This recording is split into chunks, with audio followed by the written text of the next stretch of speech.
খেতে যা হয় না, দারুণ হয়। সেন্ট যা বেরোচ্ছে, সেন্টে মোহ করছে। ঘন্টটা আপনারা একবার করে খাবেন, দারুণ লাগবে।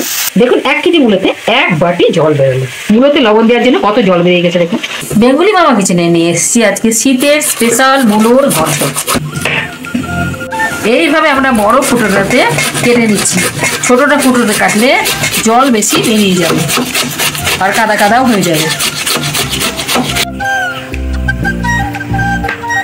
মূলোটা গ্রেট করার পরে আলুটা গ্রেট করে নিচ্ছি ঘন্টটা থকথকে হওয়ার জন্য। আলুটাকে জলে ভালো করে ধুয়ে নিচ্ছি। দেখুন কেমন ধপধপে সাদা হয়ে যাচ্ছে, না হলে কালো হয়ে যায়। শুকনো লঙ্কা, কাঁচা লঙ্কা, আদা, টমেটো, জিরে গুঁড়ো একসঙ্গে বেটে নিচ্ছি। এইভাবে আমরা বেটে নিচ্ছি, লবণ মাখিয়ে নিচ্ছি। মশলাটা আমাদের বাটা হয়ে গেছে, আমরা নামিয়ে নিচ্ছি। কড়াইয়ে তেল গরম করতে দিচ্ছি। 2টো তেজপাতা ভেঙে দিলাম, শুকনো লঙ্কা দিলাম, চিনি, জিরা, আলুটাকে ছিপে দিলাম। এবার মূলোটাকে আমরা চিপে নেব এইভাবে।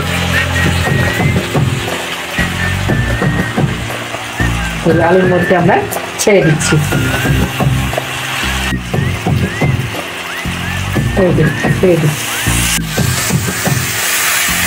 এইভাবে আমরা ভেজে নিচ্ছি।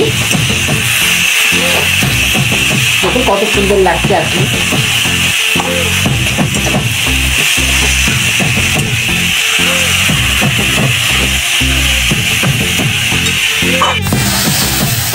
এটাকে লাল লাল করে একটু ভেজে নেব, তাহলে খেতে খুব সুন্দর হবে। স্পেশাল শীতের দিনে সবসময় তো এত ভালো মূলো পাওয়া যায় না, শীতকালের মূলো খুব সুন্দর খেতে। কচি কচি মূলো এনে করবো। মূলোটা আমাদের ভাজা হয়ে গেছে, এবার আমরা ঢেলে নিচ্ছি। মশলা কষার জন্য অল্প আমরা একটু তেল দিচ্ছি। বাটা মশলাটা এবার দিয়ে দিচ্ছি। হলুদ দিচ্ছি, স্বাদ মতো লবণ দিয়ে দিচ্ছি।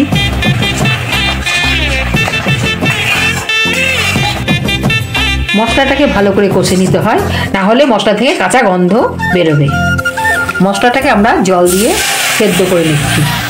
মশলাটা আমাদের ভাজা হয়ে গেছে, এবার আমরা মূলো আলু ছেড়ে দিচ্ছি।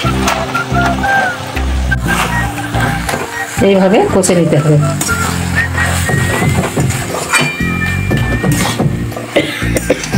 ঘন্টটা আমাদের হয়ে গেছে, এবার আমরা ভাজা মশলা দিচ্ছি। একটু জিরে ধনে গুঁড়ো, গরম মশলা, সামান্য ঘি দিলাম।